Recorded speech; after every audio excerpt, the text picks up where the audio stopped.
In other world news, he's preached goodwill, humility, and service, and he's leading by example. But the Pope went to jail today. Calm down.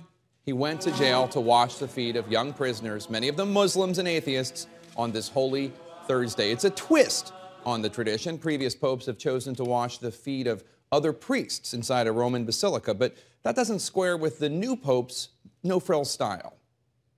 Call it Pope and change. Today in Rome, instead of delivering Mass to a packed cathedral, new Pope Francis went to prison.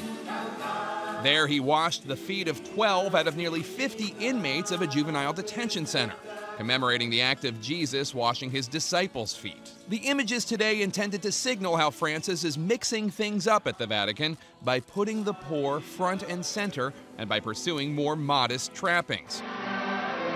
He kicked off Holy Week by riding through St. Peter's Square on Palm Sunday in a Pope-mobile without bulletproof glass, hopping out to greet the faithful and kiss seemingly every baby in sight. His sermons, simple and to the point, a departure from his, shall we say, more verbose predecessor, Benedict XVI. He has a pastor's heart.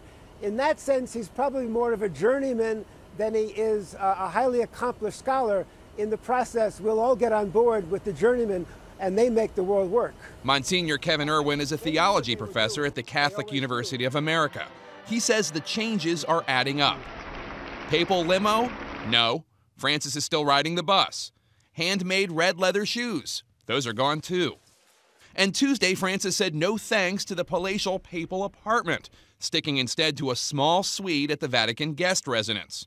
Fitting for a pope who said his papacy would put the poor first. At the same time, I think there's a level of concern about the morally, spiritually impoverishment that we might be experiencing even in the developed countries. So those are both things on his radar screen, but clearly the economically poor will be advantaged in this papacy.